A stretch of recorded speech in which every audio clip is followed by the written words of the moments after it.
32 भक्ति आंदोलन। छठी शताब्दी ईस्वी में भक्ति आंदोलन का शुरुआत तमिल क्षेत्र से हुई, जो कर्नाटक और महाराष्ट्र में फैल गई। भक्ति आंदोलन का विकास 12 अलवार वैष्णव संतों और 63 जिन्नयनार शैव संतों ने किया। शैव संत अप्पार ने पल्लव राजा महेंद्र वर्मन को शैव धर्म स्वीकार करवाया। भक्ति कवि संतों को संत कहा जाता था और उनके 2 समूह थे। प्रथम समूह वैष्णव संत थे, जो महाराष्ट्र में लोकप्रिय हुए। वो भगवान विठोबा के भक्त थे। विठोबा पंथ के संत और उनके अनुयायी वरकरी या तीर्थयात्री पंथ कहलाते थे, क्योंकि हर वर्ष पंढरपुर की तीर्थ यात्रा पर जाते थे। दूसरा समूह पंजाब एवं राजस्थान के हिंदी भाषी क्षेत्रों में सक्रिय था और इसकी निर्गुण भक्ति, हर विशेषता से परे भगवान की भक्ति में आस्था थी। भक्ति आंदोलन को दक्षिण भारत से उत्तर भारत में 12वीं शताब्दी के प्रारंभ में रामानंद के द्वारा लाया गया। बंगाल में कृष्ण भक्ति के प्रारंभिक प्रतिपादकों में विद्यापति ठाकुर और चंडीदास थे। रामानंद की शिक्षा से 2 संप्रदायों का प्रादुर्भाव हुआ, सगुण जो पुनर्जन्म में विश्वास रखता है और निर्गुण जो भगवान के निराकर रूप को पूजता है। सगुण संप्रदाय के सबसे प्रसिद्ध व्याख्याताओं में थे तुलसीदास और नाभादास, जैसे रामभक्त और निम्बार्क, वल्लभाचार्य, चैतन्य, सूरदास और मीराबाई जैसे कृष्ण भक्त। निर्गुण संप्रदाय के सबसे प्रसिद्ध प्रतिनिधि थे कबीर, जिन्हें भावी उत्तर भारतीय पंथों का आध्यात्मिक गुरु माना गया है। शंकराचार्य के अद्वैत दर्शन के विरोध में दक्षिण में वैष्णव संतों द्वारा 4 मतों की स्थापना की गई थी। दक्षिण में वैष्णव संतों द्वारा स्थापित 4 मत श्री संप्रदाय, रामानुजाचार्य विशिष्टाद्वैतवाद, ब्रह्म संप्रदाय माधवाचार्य द्वैतवाद, रुद्र संप्रदाय विष्णु स्वामी शुद्ध द्वैतवाद, सनकादि संप्रदाय निम्बकाचार्य द्वैतवाद। पृष्ठ 47। भक्ति आंदोलन के संत। रामानुजाचार्य 11वीं शताब्दी। इन्होंने राम को अपना आराध्य माना। इनका जन्म 1017 ईस्वी में मद्रास के निकट पेरुम्बर नामक स्थान पर हुआ था। 1137 ईस्वी में इनकी मृत्यु हो गई। रामानुज ने वेदांत में प्रशिक्षण अपने गुरु कांचीपुरम के यादव प्रकाश से प्राप्त किया था। रामानंद का जन्म 1299 ईस्वी में प्रयाग में हुआ था। इनकी शिक्षा प्रयाग तथा वाराणसी में हुई। इन्होंने अपना संप्रदाय सभी जातियों के लिए खोल दिया। रामानुज की भांति इन्होंने भी भक्ति को मोक्ष का एकमात्र साधन स्वीकार किया। इन्होंने मर्यादा पुरुषोत्तम राम एवं सीता की आराधना को समाज के समक्ष रखा। इनके प्रमुख शिष्य थे रैदास, हरिजन, कबीर, जुलाहा, धन्ना, जाट, सेना, नाई, पीपा, राजपूत। कबीर का जन्म 1425 ईस्वी में एक विधवा ब्राह्मणी के गर्भ से हुआ था। लोक लज्जा के भय से उसने नवजात शिशु को वाराणसी में लहरतारा के पास एक तालाब के समीप छोड़ दिया। जुलाहा, नीरू तथा उसकी पत्नी नीमा इस नवजात शिशु को अपने घर ले आए। इस बालक का नाम कबीर रखा गया। इन्होंने राम, रहीम, हजरत, अल्लाह आदि को एक ही ईश्वर के अनेक रूप माने। इन्होंने जाति प्रथा, धार्मिक कर्मकांड, बाह्य आडंबर, मूर्ति पूजा, जप तप, अवतारवाद आदि का घोर विरोध करते हुए एकेश्वरवाद में आस्था व्यक्त की एवं निराकार ब्रह्मा की उपासना को महत्व दिया। निर्गुण भक्ति धारा से जुड़े कबीर ऐसे प्रथम भक्त थे जिन्होंने संत होने के बाद भी पूर्णतः गृहस्थ जीवन का निर्वाह किया। इनके अनुयायी कबीरपंथी कहलाए। कबीर के उपदेश सबद सिखों के आदि ग्रंथ में संग्रहित हैं। गुरु नानक का जन्म 1469 ईस्वी में अविभाजित पंजाब के तलवंडी नामक स्थान पर हुआ था, जो अब ननकाना साहिब के नाम से विख्यात है। उनकी माता का नाम तृप्ता देवी था, पिता का नाम कालूराम था। बटाला के मूलराज खत्री की बेटी सुलक्षणी से उनका विवाह हुआ। उन्होंने देश का 5 बार चक्कर लगाया, जिसे उदासीस कहा जाता है। उन्होंने कीर्तनों के माध्यमों से उपदेश दिए। अपने जीवन के अंतिम क्षणों में उन्होंने रावी नदी के किनारे करतारपुर में अपना डेरा मठ स्थापित किया। अपने जीवन काल में ही उन्होंने आध्यात्मिक आधार पर अपने पुत्रों की जगह अपने शिष्य भाई लहना अंगद की अपना उत्तराधिकारी नियुक्त किया। इनकी मृत्यु 1539 ईस्वी में करतारपुर में हुई। नानक ने सिख धर्म की स्थापना की। नानक सूफी संत बाबा फरीद से प्रभावित थे। चैतन्य का जन्म 1486 ईस्वी में नदिया बंगाल के मायापुर गांव में हुआ था। इनके पिता का नाम जगन्नाथ मिश्र एवं माता का नाम शची देवी था। पाठशाला में चैतन्य को निर्माई पंडित कहा जाता था। इन्होंने गोसाई संघ की स्थापना की और साथ ही संकीर्तन प्रथा को जन्म दिया। इनके दार्शनिक सिद्धांत को अचिंत्य भेदाभेदवाद के नाम से जाना जाता है। सन्यासी बनने के बाद बंगाल छोड़कर पुरी उड़ीसा चले गए, जहां उन्होंने 2 दशक तक भगवान जगन्नाथ की उपासना की। श्रीमद वल्लभाचार्य का जन्म 1479 ईस्वी में चंपारणीय वाराणसी में हुआ था। इनके पिता का नाम लक्ष्मण भट्ट तथा माता का नाम यल मगरू था। इनका विवाह महालक्ष्मी के साथ हुआ। इनके 2 पुत्र थे, गोपीनाथ जन्म 1511 ईस्वी तथा विठलनाथ जन्म 1516 ईस्वी थे।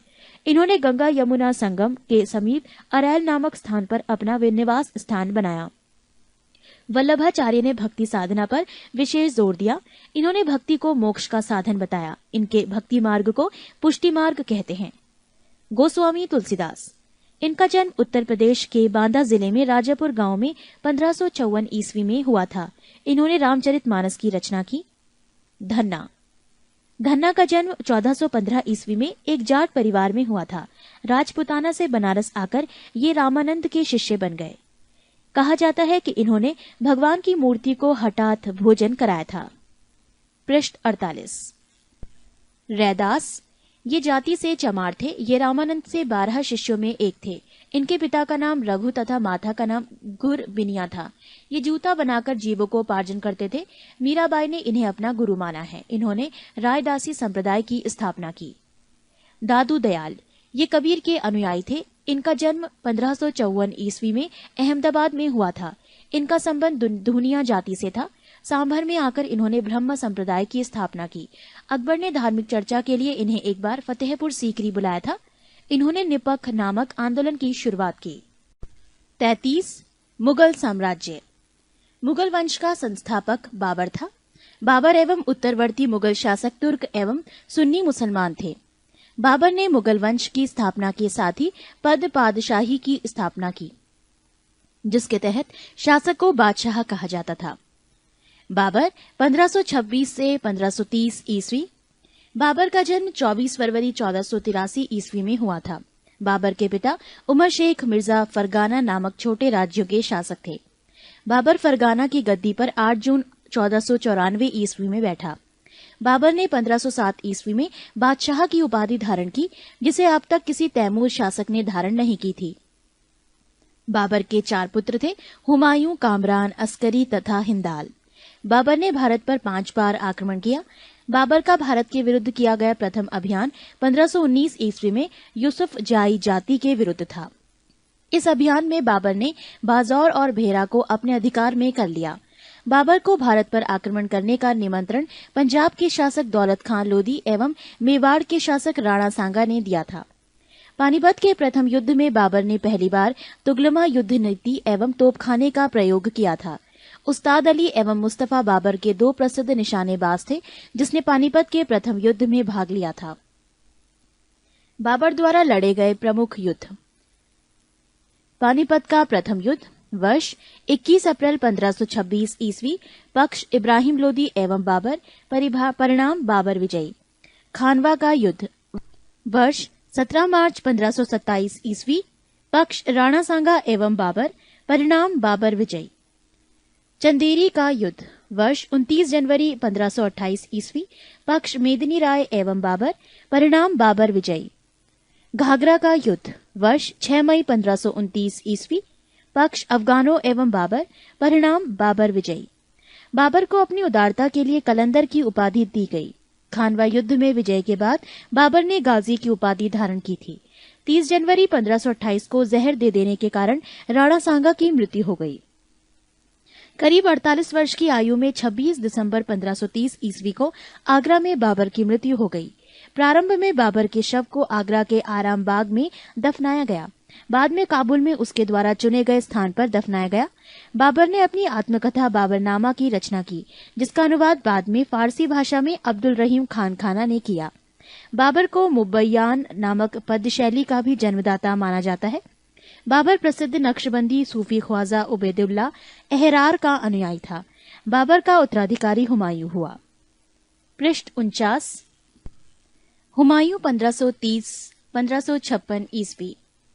नसरुद्दीन हुमायूं 29 दिसंबर 1530 ईस्वी को आगरा में 23 वर्ष की अवस्था में सिंहासन पर बैठा। गद्दी पर बैठने से पहले हुमायूं बदख्शां का सूबेदार था। अपने पिता के निर्देश के अनुसार हुमायूं ने अपने राज्य का बंटवारा अपने भाइयों में कर दिया। इसने कामरान को काबुल और कंधार, मिर्जा अस्करी को संभल, मिर्जा हिंदाल को अलवर एवं मेवाड़ की जागीरें दी। अपने चचेरे भाई सुलेमान मिर्जा को हुमायूं ने बदख्शां प्रदेश दिया। 1533 ईस्वी में हुमायूं ने दीन पनाह नामक नए नगर की स्थापना की थी। चौसा का युद्ध 25 जून 1539 ईस्वी में शेर खां एवं हुमायूं के बीच हुआ। इस युद्ध में शेर खां विजयी रहा। इसी युद्ध के बाद शेर खां ने शेरशाह की पदवी ग्रहण कर ली। बिलग्राम या कन्नौज युद्ध 17 मई 1540 ईस्वी में शेर खां एवं हुमायूं के बीच हुआ। इस युद्ध में भी हुमायूं पराजित हुआ। शेर खां ने आसानी से आगरा एवं दिल्ली पर कब्जा कर लिया। बिलग्राम युद्ध के बाद हुमायूं सिंध चला गया, जहां उसने 15 वर्षों तक घुमक्कड़ों जैसा निर्वासित जीवन व्यतीत किया। निर्वासन के समय हुमायूं ने हिंदाल के आध्यात्मिक गुरु फारसवासी शिया मीर बाबा दोस्त उर्फ मीर अली अकबर जामी की पुत्री हमीदा बानो बेगम से 29 अगस्त 1541 ईस्वी को निकाह कर लिया। कालांतर में हमीदा से ही अकबर जैसे महान सम्राट का जन्म हुआ।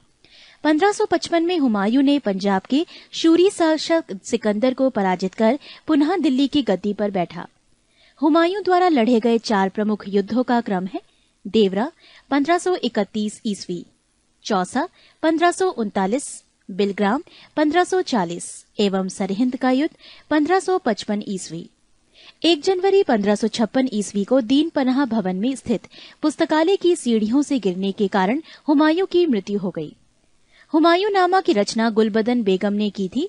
हुमायूं ज्योतिष में विश्वास करता था, इसीलिए उसने सप्ताह में 7 दिन 7 रंग के कपड़े पहनने के नियम बनाए। शेर शाह 1540 से 1545 ईस्वी। सूर साम्राज्य का संस्थापक अफगान वंशीय शेरशाह सूरी था। शेरशाह का जन्म 1472 ईस्वी में बजवाड़ा होशियारपुर में हुआ था। इनके बचपन का नाम फरीद खां था। ये सूर वंश से संबंधित था। इनके पिता हसन खां जौनपुर राज्य के अंतर्गत सासाराम के जमींदार थे। फरीद ने एक शेर को तलवार के एक ही वार से मार दिया था। उसकी इस बहादुरी से प्रसन्न होकर बिहार के अफगान शासक सुल्तान मोहम्मद बहार खां लोहानी ने उसे शेर खां की उपाधि प्रदान की। शेरशाह बिलग्राम युद्ध 1540 ईस्वी के बाद दिल्ली की गद्दी पर बैठा। शेरशाह की मृत्यु कालिंजर के किले को जीतने के क्रम में 22 मई 1545 ईस्वी को हो गई। मृत्यु के समय वो उक्का नाम का आग्नेय शास्त्र चला रहा था। कालिंजर का शासक कीरत सिंह था। शेरशाह का मकबरा सासाराम में झील के बीच ऊंचे टीले पर निर्मित किया गया है। रोहतासगढ़ किला किलाए कोहना दिल्ली नामक मस्जिद का निर्माण शेरशाह के द्वारा किया गया था। शेरशाह का उत्तराधिकारी उसका पुत्र इस्लाम शाह था। शेरशाह ने भूमि की माप के लिए 32 अंक वाला सिकंदरी गज एवं सन की डंडी का प्रयोग किया। शेरशाह ने 178 ग्रेन चांदी का रुपया एवं 380 ग्रेन तांबे के दाम चलवाया। शेरशाह ने रोहतासगढ़ के दुर्ग एवं कन्नौज के स्थान पर शेरसूर नामक नगर बसाया। शेरशाह के समय पैदावार की लगभग 1/3 भाग सरकार लगान के रूप में वसूल करती थी। पृष्ठ 50। कबूलियत एवं पट्टा प्रथा की शुरुआत शेरशाह ने की। शेरशाह ने 1541 ईस्वी में पाटलिपुत्र को पटना के नाम से पुनः स्थापित किया। शेरशाह ने ग्रैंड ट्रंक रोड की मरम्मत करवाई। मलिक मोहम्मद जायसी शेरशाह के समकालीन थे। डाक प्रथा का प्रचलन शेरशाह के द्वारा किया गया। अकबर 1542 से 1605 ईस्वी। सम्राट अकबर का जन्म 15 अक्टूबर 1542 ईस्वी को हमीदा बानो बेगम के गर्भ से अमरकोट के राणावीर साल के महल में हुआ। अकबर का राज्याभिषेक 14 फरवरी 1556 ईस्वी को पंजाब के कलानौर नामक स्थान पर हुआ। अकबर का शिक्षक अब्दुल लतीफ ईरानी विद्वान था। जब जलालुद्दीन मोहम्मद अकबर बादशाही गाजी की उपाधि से राज सिंहासन पर बैठा, बैरम खां 1556 से 1560 ईस्वी तक अकबर का संरक्षक रहा। अकबर द्वारा जीते गए प्रदेश। 1. प्रदेश मालवा, शासक बाज बहादुर, वर्ष 1561, मुगल सेनापति आदम खां, पीर मोहम्मद। 2. प्रदेश चुनार, शासक अफगानों का शासन, वर्ष 1562, मुगल सेनापति अब्दुल्ला खां। 3. प्रदेश गोंडवाना, शासक वीर नारायण एवं दुर्गावती वर्ष 1564 मुगल सेनापति आसफ खां स्वयं अधीनता। 4 प्रदेश आमेर शासक भारमल वर्ष 1562 मुगल सेनापति स्वीकार किया। 5 प्रदेश मेढ़ता शासक जयमल वर्ष 1562 मुगल सेनापति सरफुद्दीन। 6 प्रदेश मेवाड़ शासक उदय सिंह एवं राणा प्रताप वर्ष 1568 और 1576 मुगल सेनापति स्वयं अकबर और मानसिंह एवं आसफ खां। 7 प्रदेश रणथंभौर शासक सूरज नाहाड़ा वर्ष 1569 मुगल सेनापति भगवान दास एवं अकबर। 8 प्रदेश कालिंजर शासक रामचंद्र वर्ष 1569 मुगल सेनापति मजनू खां काकशा। 9 मारवाड़ शासक राव चंद्रसेन वर्ष 1570 मुगल सेनापति स्वेच्छा से अधीनता स्वीकारी। 10 जैसलमेर शासक रावल हरिराय वर्ष 1570 मुगल सेनापति स्वेच्छा से अधीनता स्वीकारी। 11 बीकानेर शासक कल्याणमल वर्ष 1570 मुगल सेनापति स्वेच्छा से अधीनता स्वीकारी। 12 गुजरात शासक मुजफ्फर खां तृतीय वर्ष 1571 मुगल सेनापति खाने आजम सम्राट अकबर। 13 बिहार एवं बंगाल शासक दाऊद खां वर्ष 1574 से 76 मुगल सेनापति मुनीम खां खानखाना। 14 काबुल शासक हकीम मिर्जा वर्ष 1581 मुगल सेनापति मानसिंह एवं अकबर। 15 कश्मीर शासक यूसुफ याकूब खां वर्ष 1586 मुगल सेनापति भगवान दास एवं कासिम खां। 16 प्रदेश उड़ीसा शासक निसार खां वर्ष 1592 मुगल सेनापति मानसिंह। 17 प्रदेश सिंध शासक जानी बेग वर्ष 1593 मुगल सेनापति अब्दुल रहीम खानखाना। 18 प्रदेश बलूचिस्तान शासक पन्नी अफगान वर्ष 1595 मुगल सेनापति मीर मासूम। 19 प्रदेश कंधार शासक मुजफ्फर हुसैन वर्ष 1595 मुगल सेनापति शाह बेग। दक्षिण भारत 1 प्रदेश खानदेश शासक अली खां वर्ष 1591 मुगल सेनापति स्वेच्छा से अधीनता स्वीकारी। 2 दौलताबाद शासक चांद बीबी वर्ष 1599 मुगल सेनापति मुराद अब्दुल रहीम खानखाना अब्दुल फजल अकबर। 3 प्रदेश अहमदनगर शासक बहादुर शाह चांद बीबी वर्ष 1600 मुगल सेनापति कुछ नहीं। 4 प्रदेश असीरगढ़ शासक मीरन बहादुर वर्ष 1601 मुगल सेनापति अकबर यिद अकबर का अंतिम अभियान था। पृष्ठ 91 पानीपत की दूसरी लड़ाई 5 नवंबर 1556 ईस्वी को अकबर और हेमू के बीच हुई थी। मक्का का तीर्थ यात्री के दौरान पाटन नामक स्थान पर मुबारक खां नामक युवक ने बैरम खां की हत्या कर दी।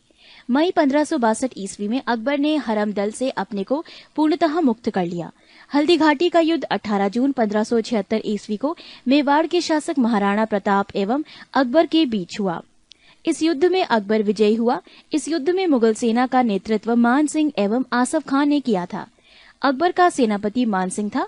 महाराणा प्रताप की मृत्यु 57 वर्ष की उम्र में 19 जनवरी 1597 ईस्वी में हो गई। गुजरात विजय के दौरान अकबर सर्वप्रथम पुर्तगालियों से मिला और यहीं उसने सर्वप्रथम समुद्र को देखा। दीन इलाही धर्म का प्रधान पुरोहित अकबर था। दीन इलाही धर्म स्वीकार करने वाला प्रथम एवं अंतिम हिंदू शासक बीरबल था। अकबर ने जैन धर्म के जैनाचार्य हरिविजय सूरी को जगत गुरु की उपाधि प्रदान की थी। राजस्व प्राप्ति की जब्ती प्रणाली अकबर के शासनकाल में प्रचलित थी। अकबर के दीवान राजा टोडरमल ने 1580 ईस्वी में दहसाल बंदोबस्त व्यवस्था लागू की। अकबर के दरबार का प्रसिद्ध संगीतकार तानसेन था। अकबर के दरबार के प्रसिद्ध चित्रकार अब्दुस ससम्मत था। दसवंत एवं बसावन अकबर के दरबार के चित्रकार थे। अकबर के शासनकाल के प्रमुख गायक तानसेन, बाज बहादुर, बाबा रामदास एवं बैजू बावरे थे। अकबर की शासन प्रणाली की प्रमुख विशेषता मनसबदारी प्रथा थी। अकबर के समकालीन प्रसिद्ध सूफी संत शेख सलीम चिश्ती थी। अकबर की मृत्यु 16 अक्टूबर 1605 ईस्वी को हुई। इसे आगरा के निकट सिकंदरा में दफनाया गया। स्थापत्य काल के क्षेत्र में अकबर की महत्वपूर्ण कृतियां हैं दिल्ली में हुमायूं का मकबरा, आगरा का लाल किला, फतेहपुर सीकरी में शाही महल, दीवाने खास, पंचमहल, बुलंद दरवाजा, जोधाबाई का महल, इबादत खाना, इलाहाबाद का किला और लाहौर का किला। अकबर के दरबार को सुशोभित करने वाले 9 रत्न इस प्रकार थे: 1 बीरबल, 2 अबुल फजल, 3 टोडरमल, 4 भगवान दास, 5 तानसेन, 6 मानसिंह, 7 अब्दुल रहीम खान खाना, 8 मुल्ला 2 प्याजा, 9 हकीम हुकाम। अबुल फजल का बड़ा भाई फैजी अकबर के दरबार में राजकवि के पद पर आसीन था। अबुल फजल ने अकबरनामा ग्रंथ की रचना की। वो दीने इलाही धर्म का मुख्य पुरोहित था। बीरबल के बचपन का नाम महेश दास था। संगीत सम्राट तानसेन का जन्म ग्वालियर में हुआ था। इनकी प्रमुख कृतियां थी मियाँ की टोड़ी, मियाँ का मल्हार, मियाँ का सारंग आदि। कंठाभरण वाणी विलास की उपाधि अकबर ने तानसेन को दी थी। अकबर ने भगवान दास आमेर के राजा भारमल के पुत्र को अमीर उल उमरा की उपाधि दी। अकबर के कुछ महत्वपूर्ण कार्य: दास प्रथा का अंत 1562, अकबर को हरमदल से मुक्ति 1562, तीर्थ यात्रा कर समाप्त 1563, जजिया कर समाप्त 1564, फतेहपुर सीकरी की स्थापना एवं राजधानी का आगरा से फतेहपुर सीकरी स्थानांतरण 1571, इबादत खाने की स्थापना 1575, इबादत खाने में सभी धर्मों के लोगों के प्रवेश की अनुमति 1578, मजहर की घोषणा 1579, दीने इलाही की स्थापना 1582, इलाही संबत की शुरुआत 1583, राजधानी लाहौर स्थानांतरित 1585। पृष्ठ 52। यूसुफ फजाइयों के विद्रोह को दबाने के दौरान बीरबल की हत्या हो गई। 1602 ईस्वी में सलीम जहांगीर के निर्देशन पर दक्षिण से आगरा की ओर आ रहे अबुल फजल के रास्ते में वीर सिंह बुंदेला नामक सरदार ने हत्या कर दी। मुगल सम्राट अकबर ने अनुवाद विभाग की स्थापना की। नकीब खां, अब्दुल कादिर बदायूनी तथा शेख सुल्तान ने रामायण एवं महाभारत का फारसी अनुवाद किया व महाभारत का नाम रज़्मनामा युद्धों की पुस्तक रखा। पंचतंत्र का फारसी भाषा में अनुवाद अबुल फजल ने अनवरे सादात नाम से तथा मौलाना हुसैन फैज ने यारे दानिश नाम से किया। हाजी इब्राहिम सरहदी ने अर्थवेद का, मुल्लाह शाह मोहम्मद ने राज तरंगिणी का, अब्दुल रहीम खान खाना ने तुज़के बाबरी का तथा फैजी ने लीलावती की फारसी में अनुवाद किया। फैजी ने नल दमयंती सूरदास द्वारा रचित कथा का फारसी में अनुवाद कर उसका नाम सहेली रखा। अकबर के काल को हिंदी साहित्य का स्वर्णकाल कहा जाता है। अकबर ने बीरबल को कविप्रिय एवं नरहरि को महापात्र की उपाधि प्रदान की।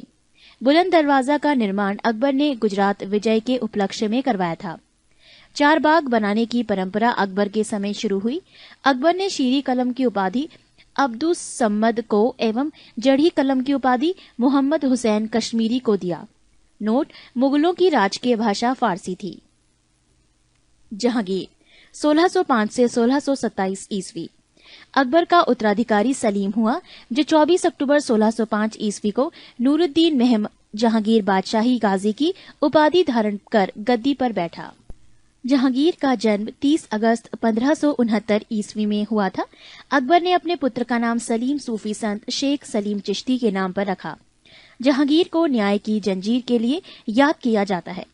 ये जंजीर सोने की बनी थी, जो आगरे के किले के शाहबुर्ज एवं यमुना तट पर स्थित पत्थर के खंबे में लगवाई हुई थी। जहांगीर द्वारा शुरू की गई तुज़के जहांगीरी नामक आत्मकथा को पूरा करने का श्रेय मौतबिंद खां को है।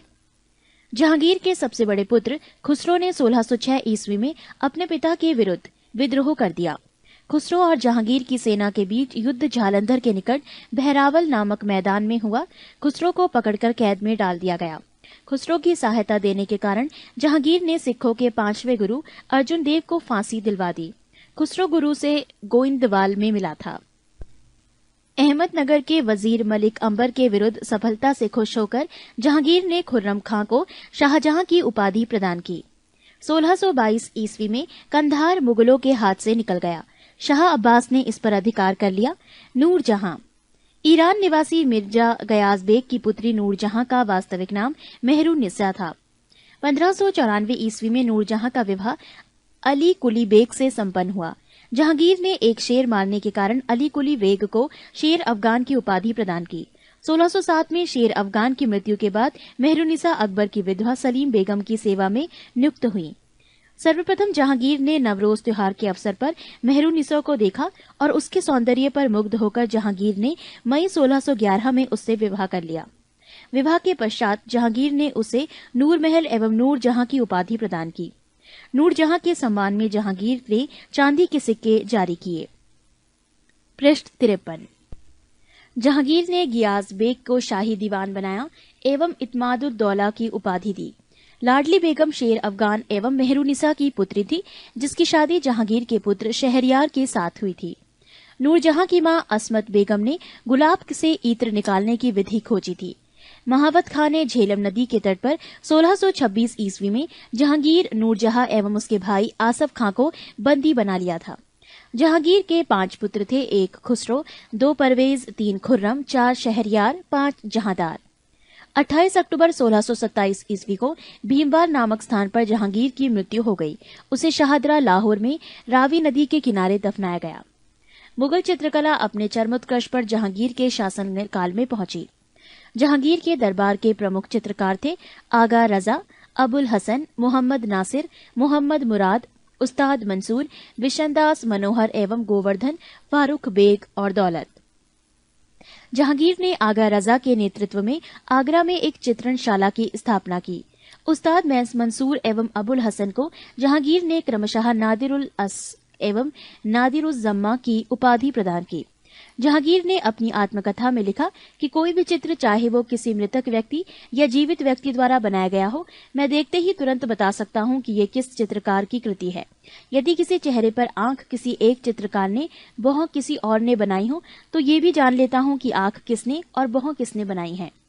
जहांगीर के समय को चित्रकाल का स्वर्णकाल कहा जाता है। इत्मादुद्दौला का मकबरा 1626 ईस्वी में नूरजहां बेगम ने बनवाया।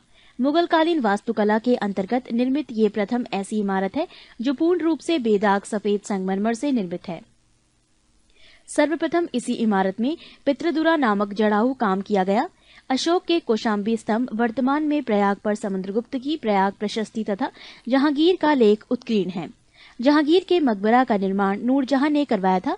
जहांगीर के शासनकाल में captain Hawkins, sir Thomas raw, William Finch एवं एडवर्ड टेरी जैसे यूरोपीय यात्री आए थे। शाहजहां 1627 से 1657 ईस्वी। जहांगीर के बाद सिंहासन पर शाहजहां बैठा। जोधपुर के शासक मोटा राजा उदय सिंह की पुत्री जगत गोसाई के गर्भ से 5 जनवरी 1592 ईस्वी को खुर्रम, शाहजहां का जन्म लाहौर में हुआ था। 1612 ईस्वी में खुर्रम का विवाह आसम खां की पुत्री अर्जुमंद बानो बेगम से हुआ, जिसे शाहजहां ने मलिकाए जमानी की उपाधि प्रदान की। 7 जून 1631 ईस्वी में प्रसव पीड़ा के कारण उसकी मृत्यु हो गई। 4 फरवरी 1628 ईस्वी को शाहजहां आगरे में अब्दुल मुजफ्फर शहाबुद्दीन मोहम्मद साहिब किरने सानी की उपाधि प्राप्त कर सिंहासन पर बैठा। शाहजहां ने आसफ खां को वजीर पद एवं महावत खां को खान खाना की उपाधि प्रदान की। इसने नूरजहां को 2 लाख रुपए प्रतिवर्ष की पेंशन देकर लाहौर जाने दिया, जहां 1645 ईस्वी में उसकी मृत्यु हो गई। अपनी बेगम मुमताज महल की याद में शाहजहां ने ताजमहल का निर्माण आगरे में उसकी कब्र के ऊपर करवाया। ताजमहल का निर्माण करने वाला मुख्य स्थापत्य कलाकार उस्ताद अहमद लाहौरी था। मयूर सिंहासन का निर्माण शाहजहां ने करवाया था। इसका मुख्य कलाकार बेबादल खां था। पृष्ठ 54। शाहजहां के शासनकाल को स्थापत्य कला का स्वर्ण युग कहा जाता है। शाहजहां द्वारा बनवाई गई प्रमुख इमारतें हैं दिल्ली का लाल किला, दीवाने आम, दीवाने खास, दिल्ली जामा मस्जिद, आगरा मोती मस्जिद और ताजमहल आदि। शाहजहां ने 1638 ईस्वी में अपनी राजधानी को आगरा से दिल्ली लाने के लिए यमुना नदी के दाहिने तट पर शाहजहानाबाद की नींव डाली। आगरे के जामा मस्जिद का निर्माण शाहजहां की पुत्री जहां आरा ने करवाई। शाहजहां के दरबार के प्रमुख चित्रकार मोहम्मद फकीर एवं मीर हासिम थे। शाहजहां ने संगीतज्ञ लाल खां को गुड़ समंदर की उपाधि दी थी। शाहजहां के पुत्रों एवं दारा शिकोह सर्वाधिक विद्वान था। इसने भगवत गीता, योग वशिष्ठ, उपनिषद एवं रामायण का अनुवाद फारसी में करवाया। इसने सर्रे अकबर महान रहस्य नाम से उपनिषदों का अनुवाद करवाया था। दारा शिकोह कादिरी सिलसिले में मुल्लाह शाह बदख्शी का शिष्य था। शाहजहां ने दिल्ली में एक कॉलेज का निर्माण एवं दारुल बका नामक कॉलेज की मरम्मत करवाई। सितंबर 1657 ईस्वी में शाहजहां के गंभीर रूप से बीमार पड़ने और मृत्यु का अफवाह फैलने के कारण उसके पुत्रों के बीच उत्तराधिकार का युद्ध प्रारंभ हुआ। उस समय शुजा बंगाल, मुराद गुजरात एवं औरंगजेब दक्कन में था। 15 अप्रैल 1658 ईस्वी में दारा एवं औरंगजेब के बीच धर्मट का युद्ध हुआ। इस युद्ध में दारा की पराजय हुई। सामूगढ़ का युद्ध 29 मई 1658 ईस्वी को दारा एवं औरंगजेब के बीच हुआ। इस युद्ध में भी दारा की हार हुई। उत्तराधिकार का अंतिम युद्ध देवराई की घाटी में मार्च 1659 ईस्वी में हुआ। इस युद्ध में दारा को पराजित होने पर उसे इस्लाम धर्म की अवहेलना करने के अपराध में 30 अगस्त 1659 ईस्वी को हत्या कर दी गई।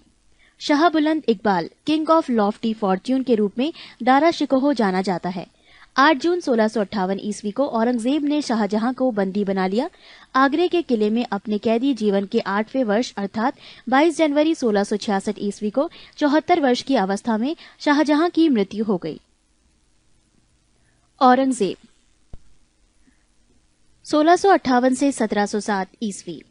औरंगजेब का जन्म 24 अक्टूबर 1618 ईस्वी को दुहात गुजरात नामक स्थान पर हुआ था। औरंगजेब के बचपन का अधिकांश समय नूरजहां के पास बीता। 18 मई 1637 ईस्वी को फारस के राजघराने की दिलराज बानो बेगम के साथ औरंगजेब का निकाह हुआ। आगरा पर कब्जा कर जल्दबाजी में औरंगजेब ने अपना राज्याभिषेक अबुल मुजफ्फर मुहउद्दीन मुजफ्फर औरंगजेब बहादुर आलमगीर की उपाधि से 31 जुलाई 1658 को करवाया। देवराई के युद्ध में सफल होने के बाद 15 मई 1659 को औरंगजेब ने दिल्ली में प्रवेश किया और शाहजहां के शानदार महल में 5 जून 1659 को दूसरी बार राज्याभिषेक करवाया।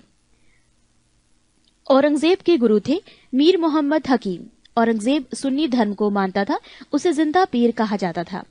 जयसिंह एवं शिवाजी के बीच पुरंदर की संधि 22 जून 1665 ईस्वी को संपन्न हुई। मई 1666 ईस्वी को आगरे के किले के दीवान आम पर औरंगजेब के समक्ष शिवाजी उपस्थित हुए। यहां शिवाजी को कैद कर जयपुर भवन में रखा गया। इस्लाम नहीं स्वीकार करने के कारण सिखों के 9वें गुरु तेग बहादुर की हत्या औरंगजेब ने 1675 में दिल्ली में करवा दी थी। औरंगजेब ने 1679 ईस्वी में जजिया कर को पुनः लागू किया। औरंगजेब ने बीबी का मकबरा का निर्माण 1679 ईस्वी में औरंगाबाद महाराष्ट्र में करवाया। पृष्ठ 55। 1686 ईस्वी में बीजापुर एवं 1697 में गोलकुंडा को औरंगजेब ने मुगल साम्राज्य में मिला लिया।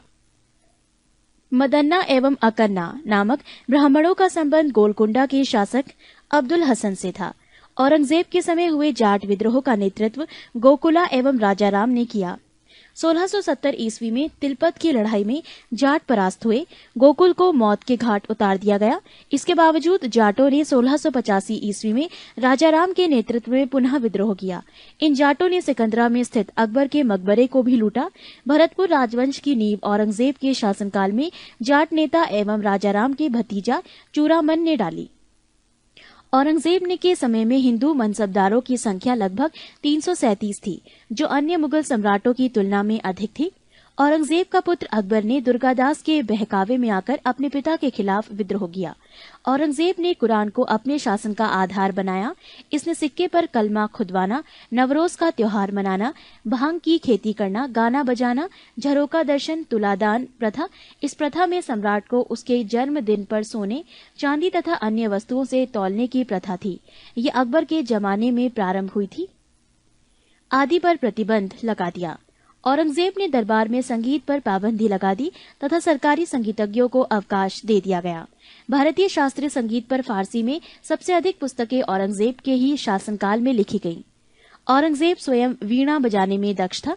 औरंगजेब ने 1665 ईस्वी में हिंदू मंदिरों को तोड़ने का आदेश दिया। इसके शासनकाल में तोड़े गए मंदिरों में सोमनाथ का मंदिर, बनारस का विश्वनाथ मंदिर एवं वीर सिंह देव द्वारा जहांगीर काल में मथुरा में निर्मित केशव राय मंदिर थे।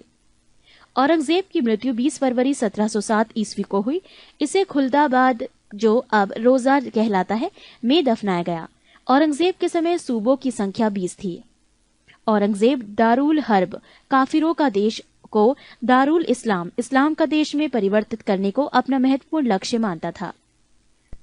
नोट: औरंगजेब के शासनकाल में मुगल सेना में सर्वाधिक हिंदू सेनापति थे।